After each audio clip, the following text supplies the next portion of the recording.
Muy bien.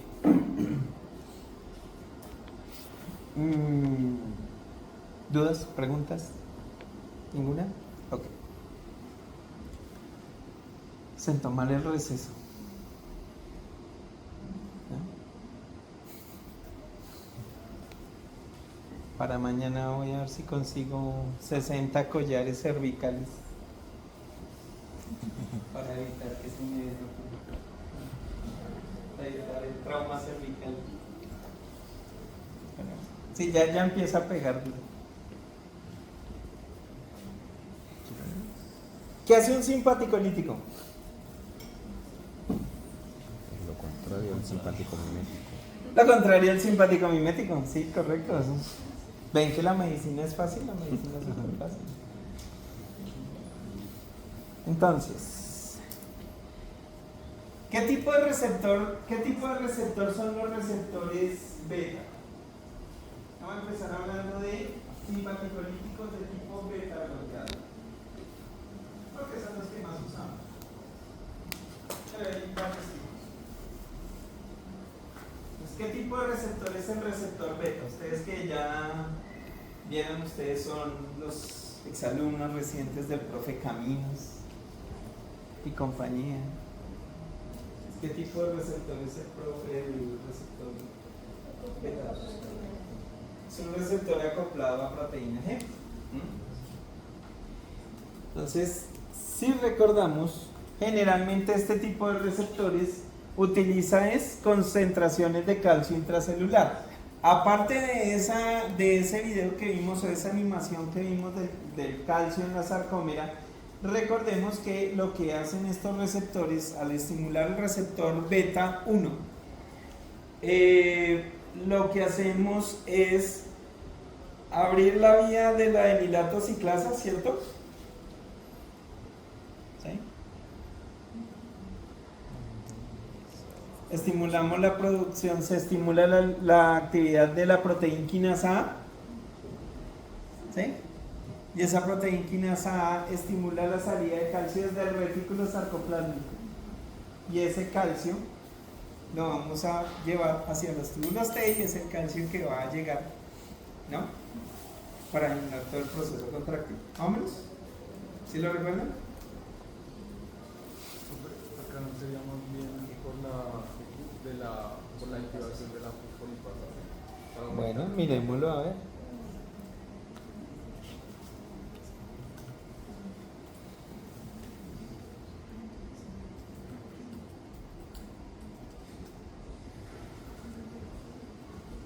Ahí está. ¿Y dónde está la fosfolipasa C?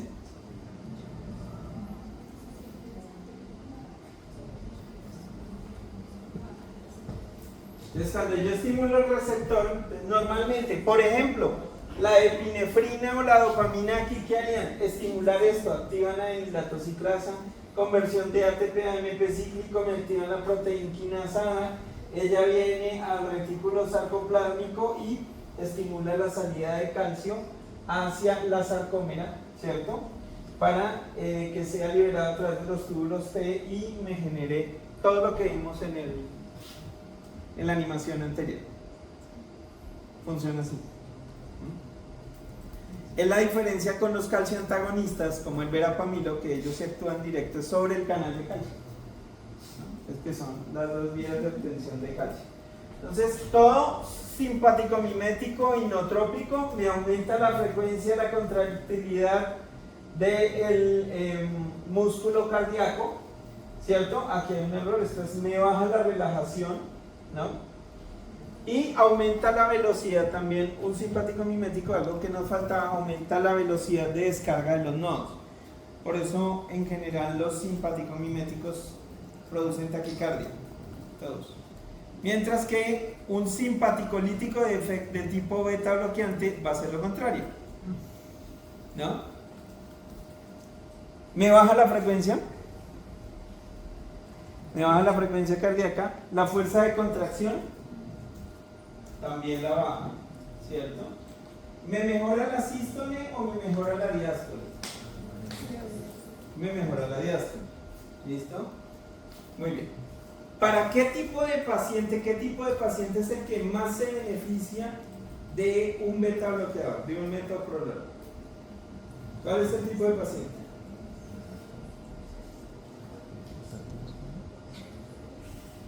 ¿Paciente con? Sí, no te imaginas. Un paciente con taquicardia, por ejemplo, el metoprolol van a ver que es un antiarrítmico.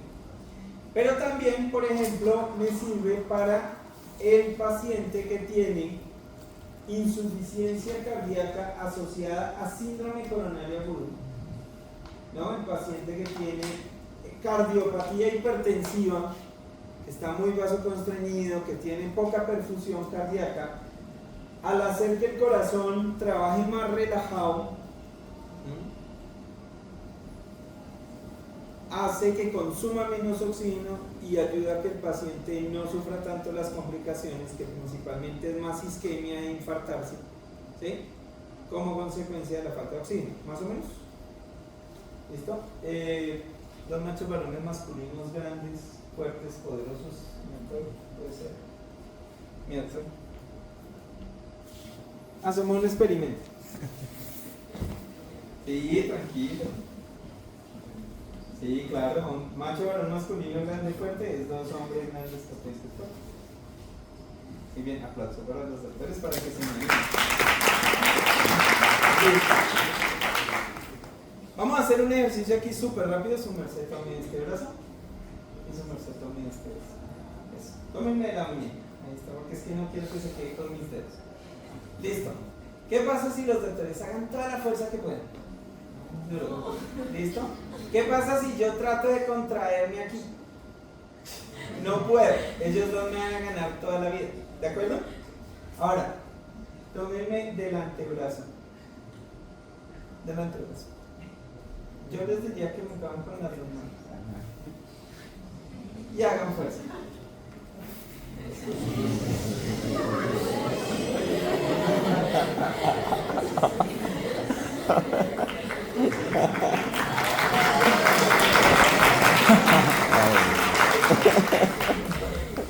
El truco no es de fuerza, es de maña.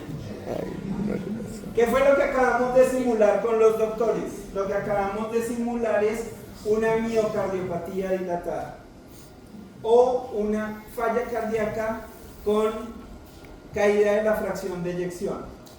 Cuando los doctores me sujetaron de las manos y me tenían completamente extendido, hagan de cuenta, es el caso de un paciente que tiene falla contráctil. Entonces le llegó sangre a los ventrículos y los ventrículos se llenaron tanto que las sarcómeras quedaron distendidas, las fibras quedaron muy separadas. Entonces la actina y la miosina no tienen cómo empatar, están muy forzadas. Entonces, como la fibra está tan distendida, se pierde la capacidad de contracción. ¿Qué hago con el metoprolol? Le quito volumen. Al generar efecto simpático-lítico, al bajar la fuerza de contracción, ¿cierto? Entonces el corazón se contrae, sale volumen de eyección, pero como hay una menor, como también estoy haciendo una reducción del retorno cardíaco, ¿sí? Estoy expulsando menos, hago una reducción del retorno cardíaco, la fibra se cierra un poco, ¿ya? Al relajarse el corazón y cerrarse la fibra, al momento de contraerse es mucho más factible que el corazón pueda expulsar, que fue el último ejemplo. Entonces lo que yo busco con el metoprolol es reducir un poco esa fracción de llenado cardíaco para que la fibra no me quede tan grande. Muchas veces se combina con diuréticos, que el diurético pierde volumen, entonces me disminuye más el volumen dentro del corazón y de esa manera el paciente que ya tiene su corazón trabajando forzado puede mejorar esa capacidad. Ese es un efecto, ¿de acuerdo? ¿Sí es más o menos claro? El otro efecto, ¿cuál es?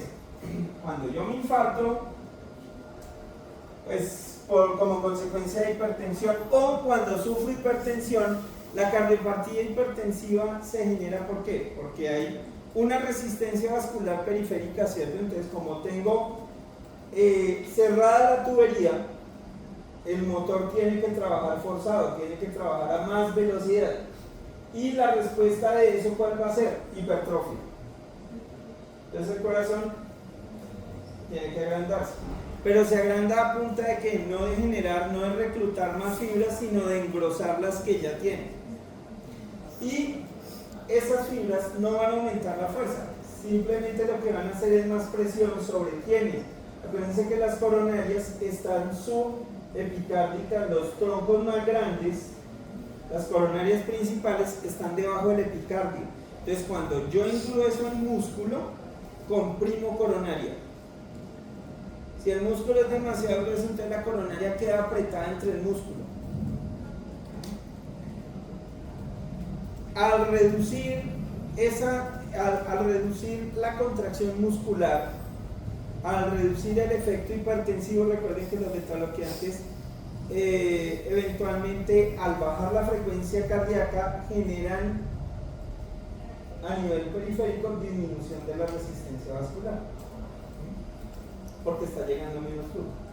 Entonces, al inducir todos esos efectos de relajación, el corazón se relaja. Pues ya no trabaja forzado, sino que lo relajo, le recupero la diástole, hay mejor llenado coronario y el paciente mejora sus síntomas, más o menos. Lo otro es que si mi corazón está funcionando forzado, yo estoy mal, me siento mal, ¿cuál es mi respuesta? Si yo siento que me estoy infartando, ¿cuál es la respuesta de mi organismo? ¿Cuál? Aumentar la frecuencia para... Es un efecto de estrés. Entonces el cuerpo se está tratando de defender, de protegerse, pero a veces la respuesta no es la ideal. Entonces lo que hago es aumentar frecuencia, porque claro, la respuesta es, me está llegando poco flujo. El vasoreceptor, ¿no?, indica la presión se está cayendo, entonces la respuesta es, mande más. Pero lo que estoy haciendo es forzar más el sistema. ¿Qué me genera eso? Entonces llega el momento en donde la respuesta se vuelve, pilas, que es que no me está llegando nada. Y el sistema nervioso, ¿qué es lo que sabe hacer?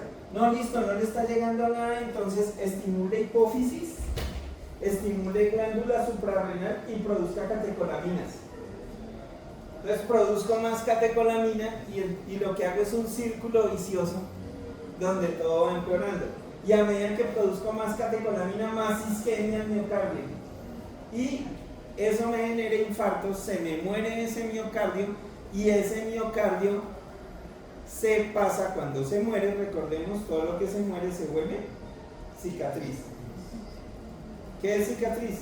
Fibroblasto. Y un fibroblasto no se contrae. Bueno, un poquito, pero no como para expulsar sangre. Entonces, por eso es que cuando los pacientes se infartan, ustedes van a ver que generalmente después de que un paciente se infarta, el cardiólogo o el internista les deja beta-bloqueantes en dosis bajas para que eviten lo que se llama remodelación miocárdica. Lo hacen con beta-bloqueantes en dosis baja y con IECA en dosis baja, en Alapril, por ejemplo, en dosis bajas. Porque si recuerdan, estas sustancias, los IECAs estimulan la producción de angiotensina 2, que de por sí es un vasoconstrictor, y estimula la glándula suprarrenal. Entonces hace el mismo círculo vicioso. Cuando lo bloqueo, se baja. Los beta bloqueantes también me incrementan, me estimulan la glándula suprarrenal y me incrementan esa actividad vasopresora. Entonces, cuando uso estos medicamentos combinados, también me ayuda a disminuir ese daño miocárdico y ayuda a que el paciente no me quede tan fácilmente con falla cardíaca. ¿Por qué? Porque no se volvió cicatriz el tejido. Generalmente se les dejan esos medicamentos como parte del manejo para disminuir el riesgo de que hagan aquinesias o que pierdan actividad contráctil de las zonas del corazón que se han infartado. ¿Sí es más o menos claro? ¿O fue un poco rápido, muy difícil? ¿Se lo pudieron imaginar más o menos? Sí. ¿Y eso no aumentaría, digamos, la probabilidad de que esa persona tenga isquemia pero en otro órgano, en otra parte del cuerpo? En caso- Al bajar la... Sí, y que digamos en caso tal de que baje la tensión y... Ahí es donde viene el efecto adverso. Si a mí se me va la mano con beta bloqueador, ¿qué pasa? Me tumba el gasto, porque lo que yo estoy jugando es a quitar gasto. El beta bloqueador funciona es por quitar gasto, por quitar fuerza de contracción, bajar gasto cardíaco. Entonces, si yo administro demasiado beta bloqueador y no lo manejo adecuadamente, el paciente se me pone hipotenso y puede hacer isquemias porque le tumbe totalmente el gasto.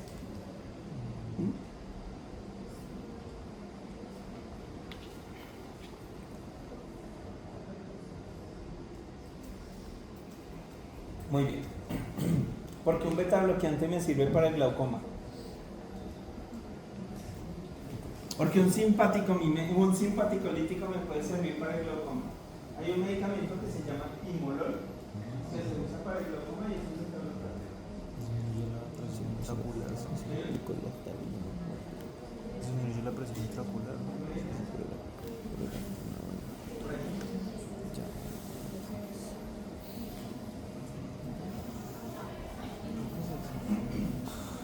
¿Cómo hacemos nosotros dilatación pupilar?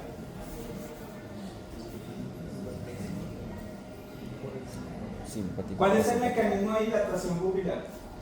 Si no lo dejamos de tarea para mañana. ¿Cómo es el mecanismo de dilatación pupilar? Nosotros hacemos dilatación pupilar por efectos simpáticos. ¿Sí? ¿Por aquí? Contracción del músculo liso del iris. Y contraemos el músculo del cuerpo ciliar o el músculo liso del iris me genera contracción del cuerpo ciliar.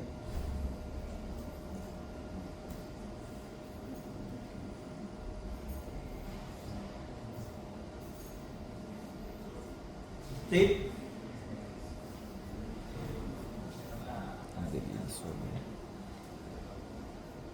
La acetazolamida.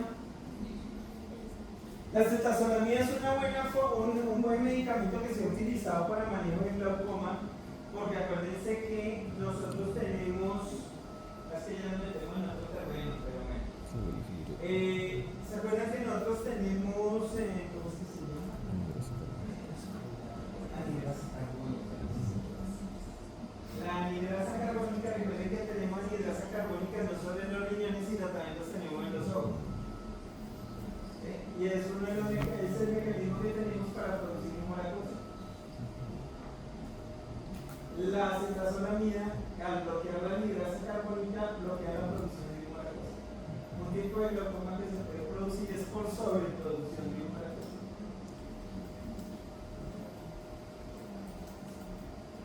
En el caso de los beta bloqueantes, les voy a dejar. Vamos a investigar y mañana. Vamos a ver por qué el beta bloqueante me sirve para un tipo de glaucoma y el anticolinérgico, como mañana es anticolinérgico, miramos los dos tipos. ¿Sí? El anticolinérgico me sirve para otro. Hay dos tipos de glaucoma, ángulo abierto y de ángulo cerrado.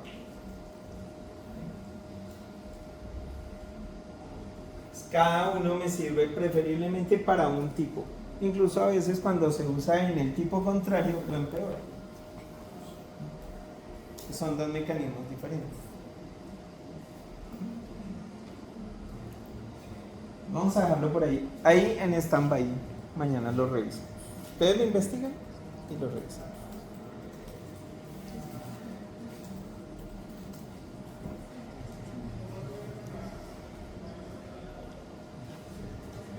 Bueno, no pasamos aquí tan rápido, perdón. Que aquí fue que yo me adelanté. Mamita conceptual. Sírvanse, tomen todas las fotos que quieran. ¿Quieren la presentación? Se las dejo. Sí. Os he dicho antes. A la hora de avisarlo. Sí, os he dicho antes.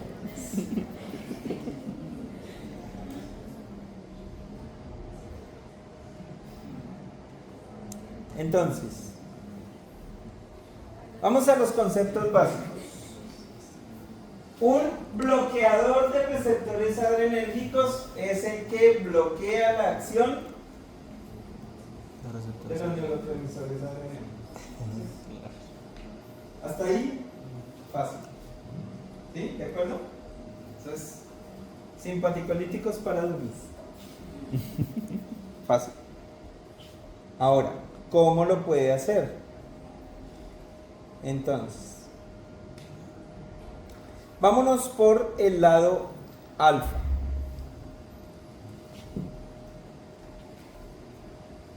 En el lado alfa, ¿cuál era la acción de los receptores alfa 1?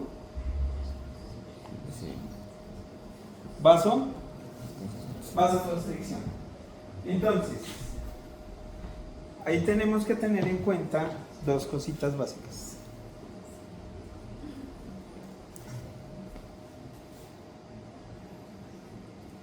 Hay que recordar que receptores alfa hay dos tipos.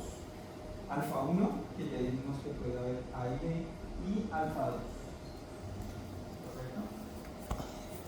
Acuérdense que el alfa 2 es el único receptor del sistema simpático que frena al simpático.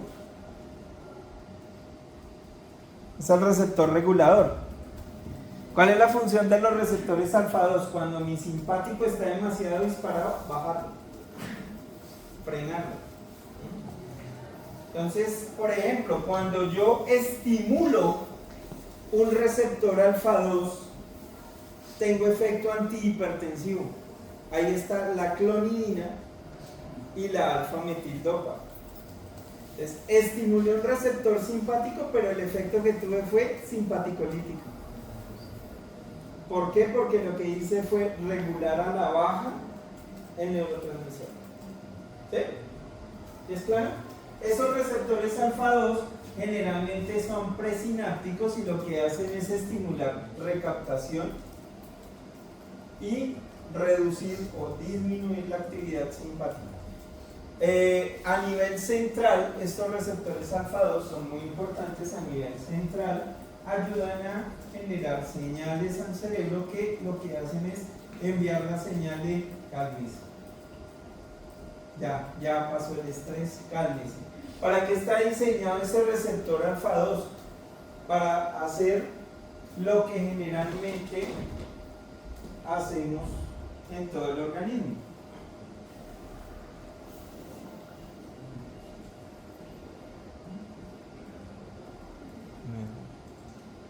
Nuestro cuerpo funciona con ciclos de encendido apagado.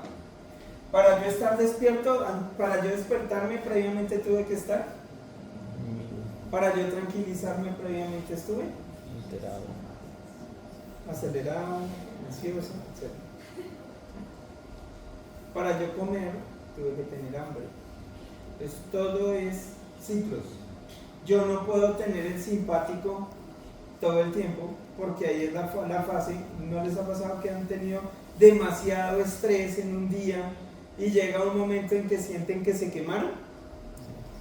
¿Sí? Que sienten que llegaron de recoger con cuchara a la casa cuando les pasó el estrés, todo se fue abajo. Es eso, porque uno se desgasta. Entonces, si yo tuviera el simpático activo todo el tiempo, pues el primer efecto que va a tener es me puedo infartar. Entonces, por eso cuando yo tengo exceso de simpático, yo necesito un receptor, que es el alfa 2, que me frene y me diga, bájeme un punto porque se va a infartar. ¿Listo? Un segundo que tenía pregunta ya y ahora sí pasamos. Sí. Doctor, en el cuadro está intercambiadas las funciones. ¿Cuál? De alfa 1 con alfa 2. Por ejemplo, el alfa 2 pues, disminuiría la presión arterial. Y el alfa 1 aumenta el flujo. Ah, sí, quedó cambiado. Está cambiado, sí, correcto. Gracias porque si no lo había notado, quedó cambiado. Muy bien. Bien. Excelente. ¿Listo?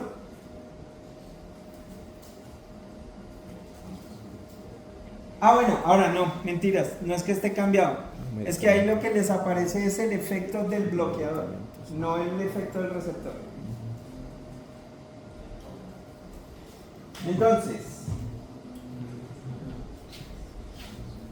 si yo usara, por ejemplo, clonidina, que es un agonista alfa 2, la clonidina lo que hace es frenarme, ¿cierto? Pero si yo uso un bloqueador alfa 2, lo que haría es aumentar la liberación de noradrenalina y aumenta el flujo sanguíneo. Es más, es algo que me puede pasar, doctora Paola. Es algo que me puede pasar, es un efecto, un problema que tiene la clonidina.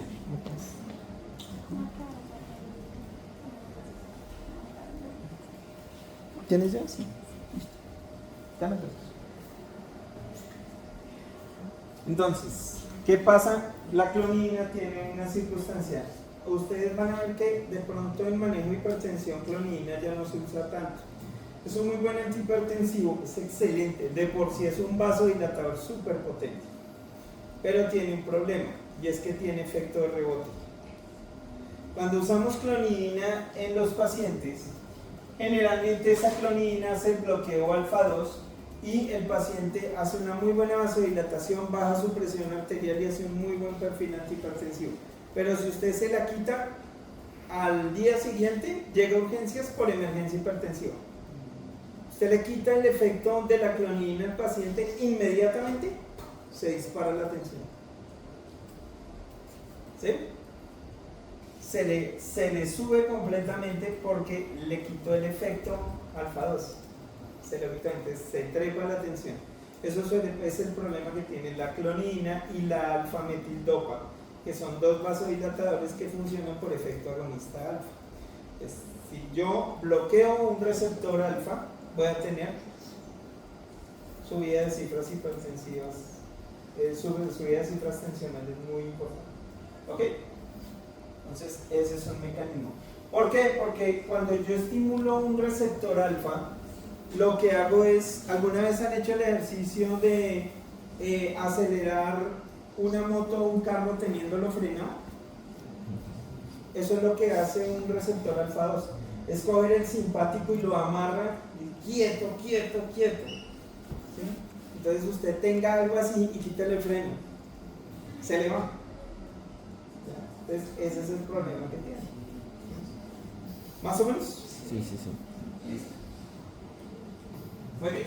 Venga, les quito. Aquí está luz que creo que le está molestando. Tarima.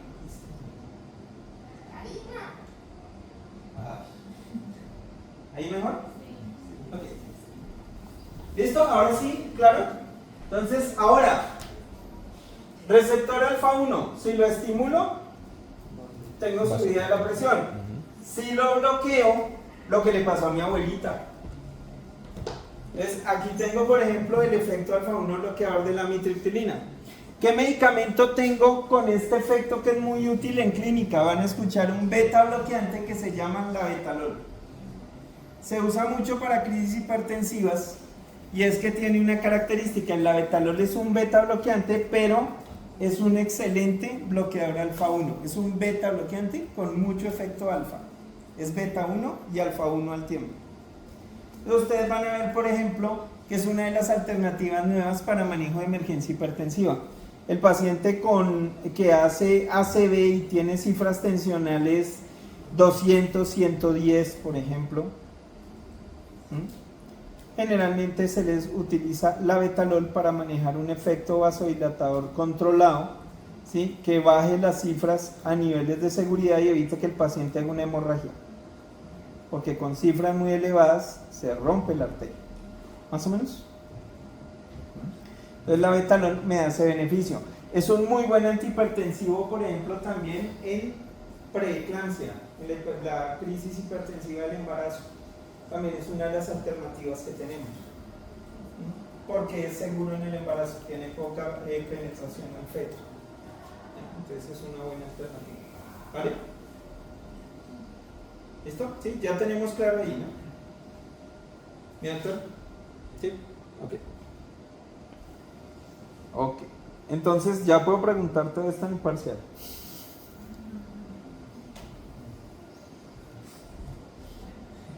Entonces me dicen que es claro. Dime.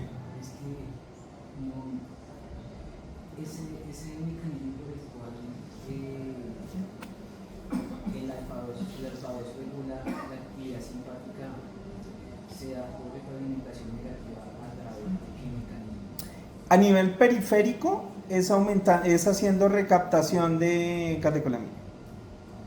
Periférico. Y a nivel central ya es por contrarregulación. Entonces, a nivel central, lo que hace el receptor alfa 2 es enviar señales que me estimulan la activación de vías inhibidoras. Por ejemplo, la vía de endorfinas. Las endorfinas son nuestros opioides naturales.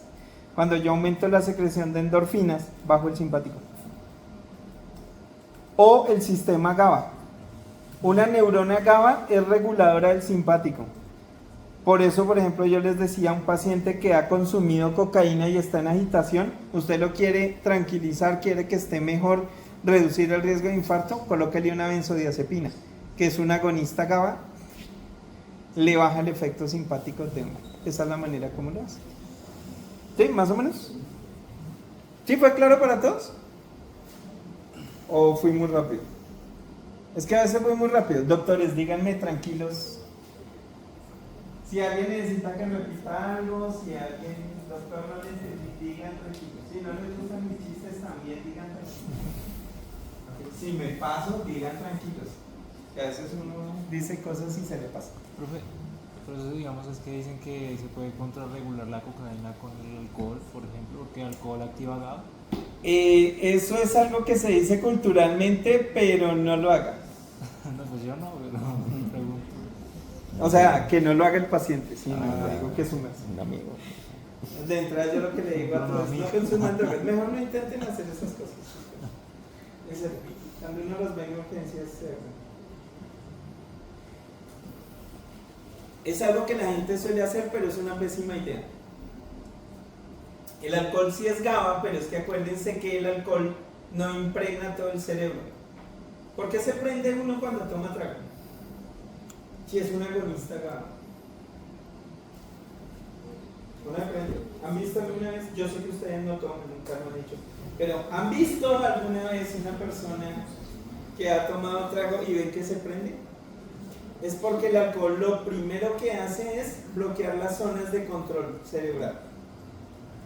Entonces, cuando una persona consume cocaína y toma trago, el trago bloquea los mecanismos de control y le dispara todo el efecto de la cocaína. Como no hay control, la cocaína queda libre.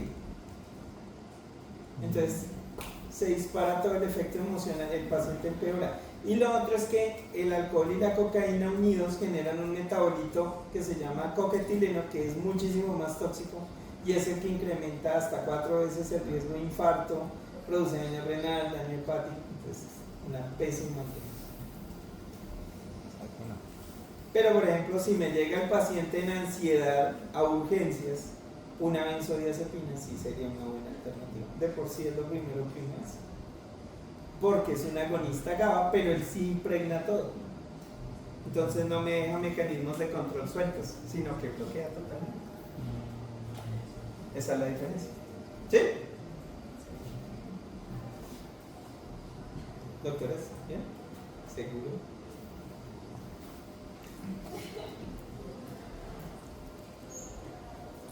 Veo expresión de que me quieren decir algo, pero no sé. ¿No?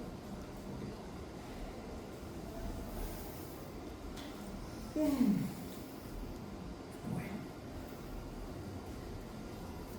Entonces, ¿cuál sería el efecto de estimulación alfa-adrenérgico en las pupilas? Acuérdense que este mapa conceptual es de bloqueadores. Entonces, en las pupilas el efecto alfa-adrenérgico es midriasis. El efecto alfa. O sea, la estimulación alfa-adrenérgica es midriasis. ¿Sí? Ahí es cuando uno en estrés se le dilata la pupila. Si yo lo bloqueo, miosis. ¿Quién me da ese efecto? Los opioides. Por eso, cuando yo tengo una persona intoxicada con opioides, hay una triada que me ayuda a identificarlo. Ahí le estoy dando toxicología una vez. Que es bradicardia, son simpaticolíticos directos los opioides. Frenan el corazón directamente. Bradicardia, falla respiratoria y miosis puntiforme. Con opioides siempre hay miosis porque bloquean esto. Le bloquean el efecto alfa. Entonces, generalmente uno cuando tiene sospecha de intoxicación por opioides, lo primero que busca, pupilas y mirar nerviosas. Es puntiforme, o sea, es como si usted cogiera apenas con el lapicito y medio dibujara un puntico, una pupila chiquitica, y queda paralizada, ¡ay, la pupila! Chiquitica, no le reacciona con nada. ¿Listo? Entonces, eso es por bloqueo alfa-adrenérgico acá. Tracto genitourinario inhibe la contracción del esfínter vesical y disminuye la resistencia al flujo urinario. ¿A quién le sirve?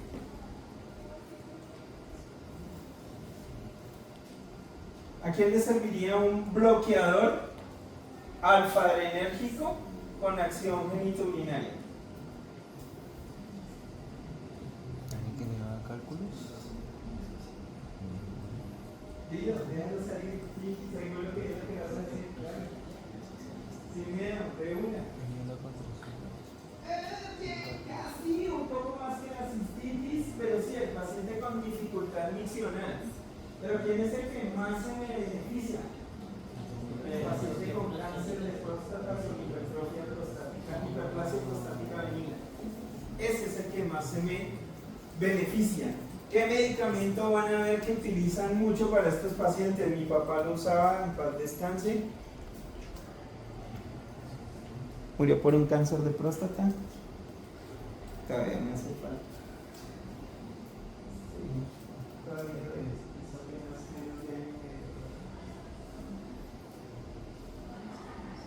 Mi papá usaba tamsulosina.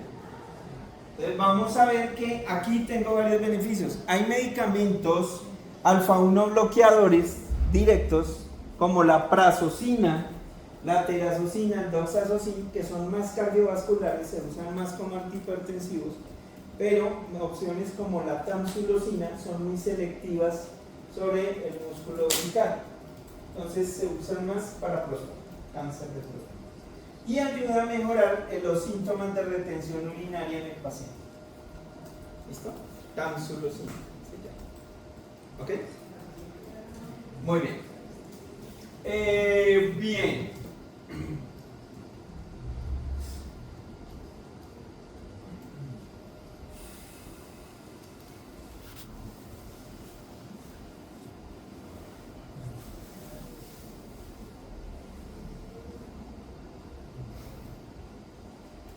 Ok.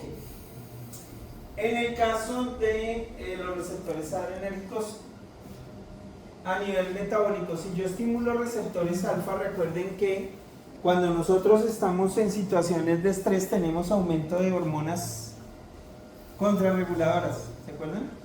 Catecolaminas, cortisol. Entonces generalmente lo que hacen esas contrarreguladoras es disminuirme la acción de la insulina. Cuando yo uso, hay algunos, incluso el prazosine, por ejemplo, al disminuir la acción alfa-adrenérgica, hace que haya menos efecto contrarregulador, la insulina recupera un poco su función y mejora la acción de la insulina. Recordemos que la insulina no es solo necesaria para mantener los niveles de glucemia normales. La insulina también es necesaria para que captemos calcio para la sarcómera. Un paciente, por ejemplo, que tiene una deficiencia grave de acción de insulina, un diabético que está en una crisis severa de resistencia a la insulina, está en un episodio de descompensación severa de la diabetes, el problema no es solo que tiene muy aumentados sus niveles de azúcar, sino que su corazón no capta calcio de manera adecuada, y por eso el diabético hace también falla contráctil muchas veces dentro de todo el proceso de descompensación. ¿Sí? Porque recordemos que para liberarse insulina en el páncreas necesito calcio, porque es un proceso de exocitosis, pero para que el corazón entre, para que el calcio entre al corazón necesito insulina, uno depende del otro, se necesitan los dos, eso es muy importante. ¿Listo? Muy bien. Vámonos al lado beta.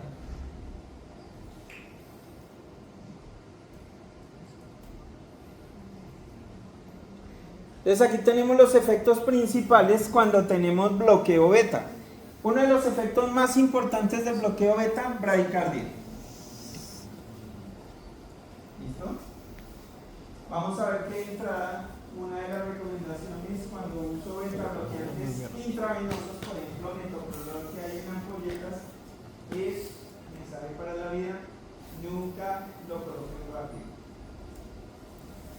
Entonces tiene un paciente con una taquicardia, ya habíamos dicho que el metoprolol, por ejemplo, se utiliza en taquicardias supraventriculares, o sea, taquicardias de complejos estrechos, porque los beta bloqueantes lo que hacen es bajar la frecuencia de descarga de los nodos, entonces ellos actúan arriba de los ventrículos. Es para taquicardias de complejos QRS estrechos, para taquicardias supraventriculares, cuando se usa metoprolol, él me ayuda a bajar bien la frecuencia, pero si yo lo aplico rápido, lo aplico en flush, el paciente les llega ti, ti, ti, ti, ti, ti, ti, ti, ti, ustedes lo aplicaron ti, ti, ti, ti, ti, ti, ti, ti, ti, ti, ti, ti, ti, ti, ti, ti,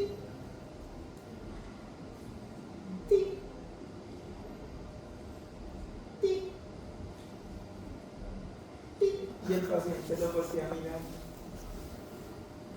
Entonces estoy mareado, ustedes lo ven blanco con un papel y adivinen quién es el que está con taquicardia ahora.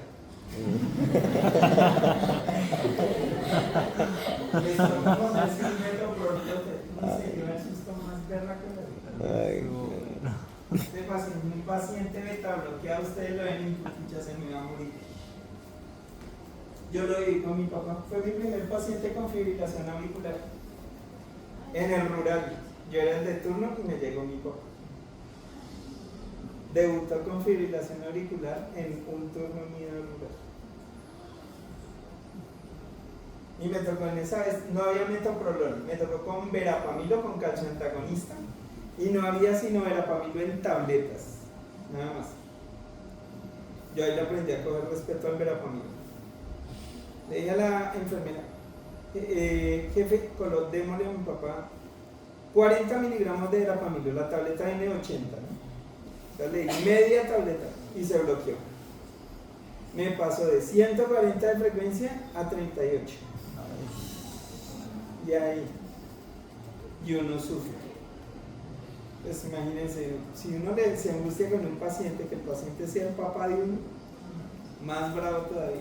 Entonces, ojo con estos medicamentos, beta bloqueantes y calcioantagonistas, manéjenlos con mucho cuidado. Y si tienen que aplicarlos intravenosos, nunca los coloquen rápido. Un beta bloqueante, el metoprolol, yo siempre les digo, piensen en la regla de los 5. Son 5 miligramos en 5 mililitros.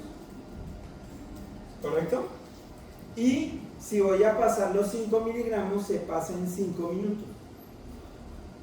Es decir, cada miligramo se pasa en 1 minuto. No es pase 1 miligramo y espero 1 minuto. No. Durante 1 minuto van pasando muy despacio y viendo el monitor, porque cuando ya la frecuencia baja y se normalice, ahí les toca parar. Si se les normalizó en 3 miligramos, pare ahí. No le van a decir, no, gástese los otros 2 para no desperdiciar. No. Tienen que parar donde ya se normalice, si no lo bloquean. Entonces hay que manejarlos con mucho cuidado, eso es una circunstancia que tienen, ¿vale? Entonces les bajan bruscamente la frecuencia cardíaca si ustedes los administran muy rápido. Profe, una Sí. pregunta, ¿estos actuarían en el sistema cardiomonitor o en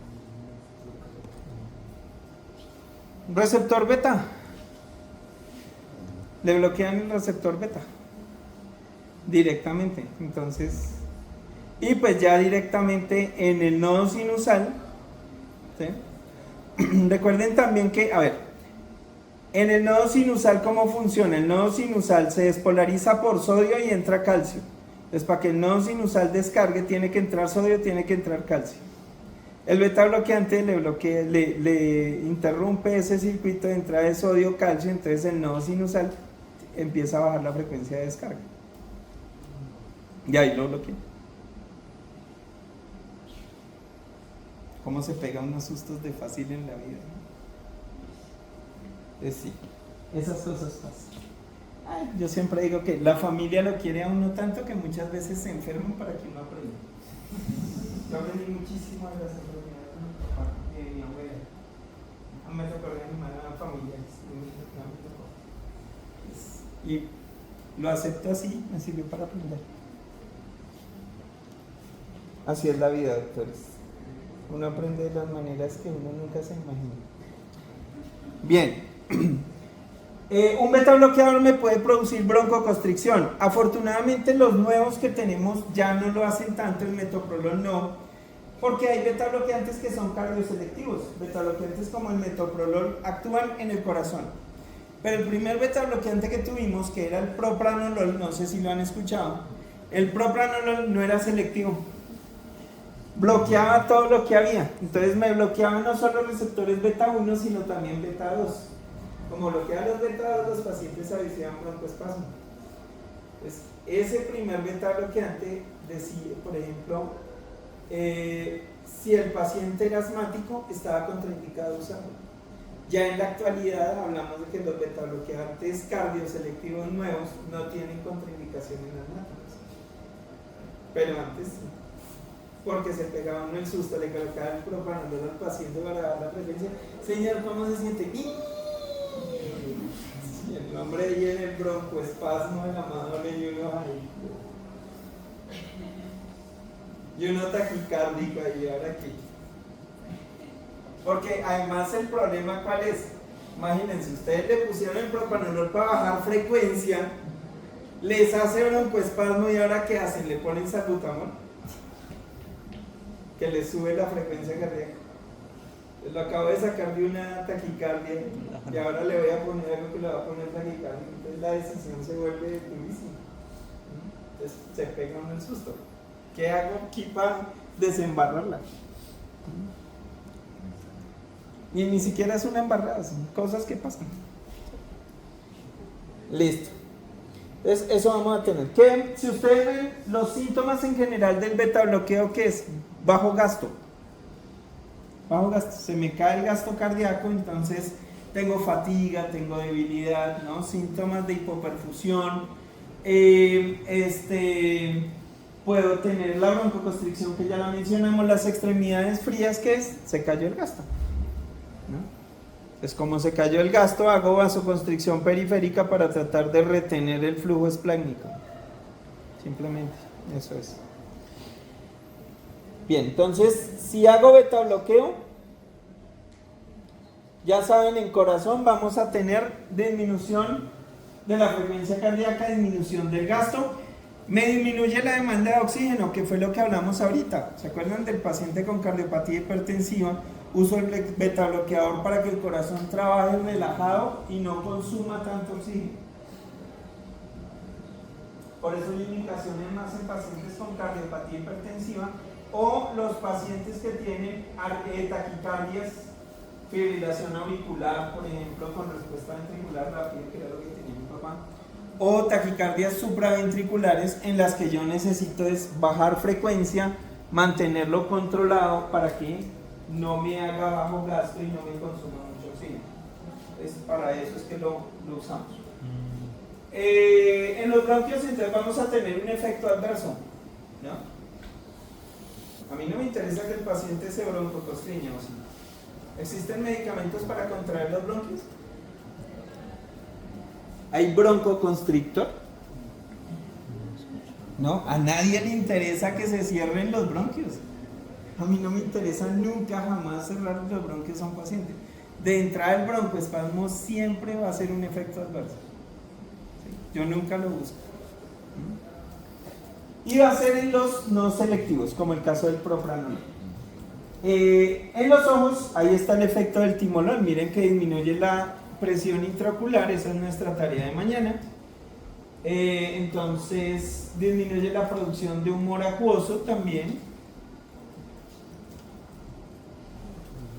E incluso más que disminuir la producción de humor acuoso, aumenta el drenaje del humor acuoso y por eso me sirve para un tipo de glaucoma.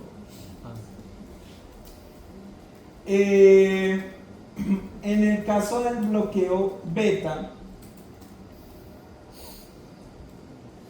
ustedes ven aquí que se produce aumento de la glicemia.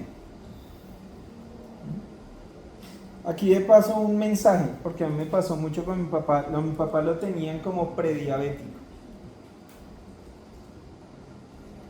Y con mi mamá me ha pasado. Hay medicamentos antihipertensivos o medicamentos cardiovasculares que como efecto adverso tienen subir la glicemia. Si a nosotros se nos olvida eso, etiquetamos a los pacientes como prediabéticos.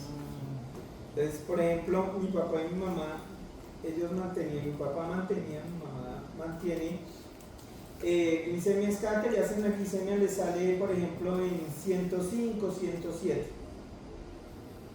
Y ustedes saben que ahora hay muchos laboratorios que dicen que la glicemia debe estar por debajo de 110 o estar hasta 100, idealmente.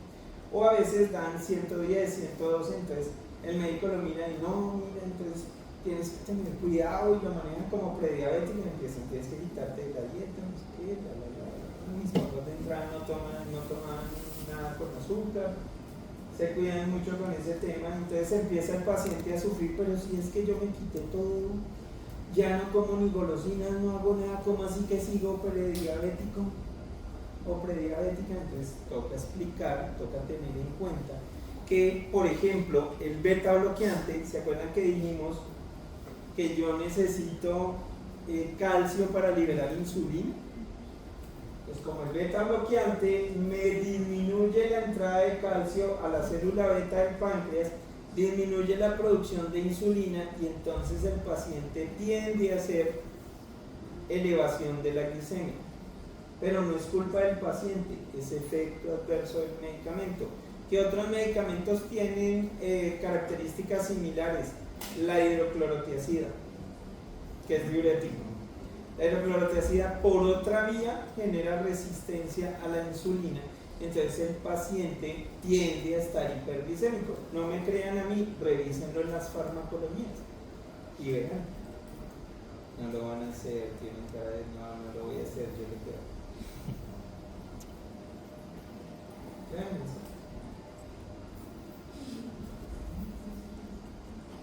Revisen y verán. Entonces es importante porque si no uno empieza a rotular el paciente y le genera angustia al paciente. ¿Sí? Y generalmente el paciente se mantiene así, de cada que le hacen una glicemia le sale en el tope. Y entonces el mensaje del médico es, no señora, tiene que cuidarse. ¿Sí? Estamos como con los niveles ahí, su merced está prediabética, póngale las pilas y uno no le mira el medicamento que está tomando. Entonces, ojo con eso porque suele pasar. ¿Listo? Bueno, muy bien.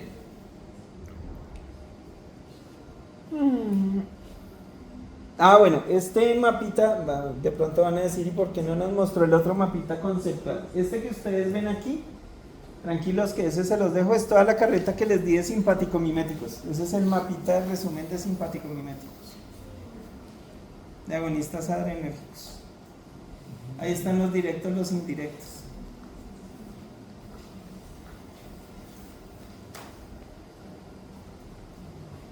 ¿Vale? Paramos ahí.